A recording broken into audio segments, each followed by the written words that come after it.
respond to that. So first of all, nobody with undocumented status is eligible for Medicaid. So nobody's submitting any. Yes, they are, actually. No undocumented immigrant. They can get emergency medical coverage.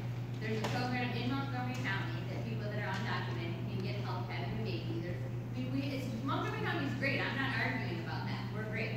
We do a lot of things for people that are undocumented, and I love that. I work with Latinos on track. But it's not true to say that we don't ask for those things, because we do. And we provide services to undocumented. I'm so happy that we do that. But to say that no one asks for that documentation and they don't have to provide it is just not true. Like, they have to provide it to get all kinds of services. And sometimes the parent isn't documented, the child is. So that application all goes together. So policies sound good on paper, but these people still have to do things like that. They're still scared. We have, I'm sure in our Holy Cross system, we've got all kinds of their information. Do we give it to ICE or something? No, of course not. Look, of course, if you're going to receive services, you have to submit your name, address, and identification. That's a true fact. Any healthcare information, any patient involvement, any patient database is HIPAA protected. Federal law prohibits the release of any information about any patient, whatever immigration status. I'm talking about that fear is still there because they're giving it or they need to give it. I agree that the fear is still there. I'm the sponsor. I'm the reason we have a network of community clinics called Montgomery Cares. I founded it. We provide services regardless of immigration status.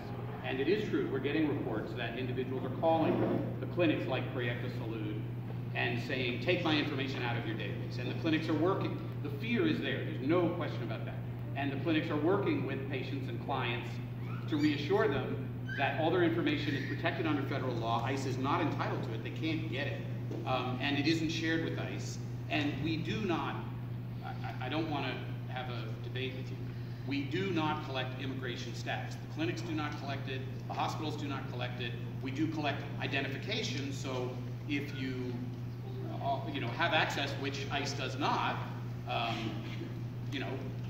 presumably you could ascertain someone's immigration status, but we don't collect it, we don't have any record of it, we don't have any way for ICE to get it, and we do not release it to ICE, and health information is protected by HIPAA, and enrollment of students in schools is protected by FERPA. So federal law prohibits the release of that information, and so the most important thing for us to do is to convey to people who may be at risk of immigration action that they should avail themselves of services, that they should send their kids to school, that they should get health care in the clinics, that they should take books out of the library without fear. So the fear exists, but reinforcing the fear by saying, well, we do have a lot of information on you, actually works cross purposes. I think we want to reassure people that as far as county services are concerned, they should avail themselves of county services with no fear.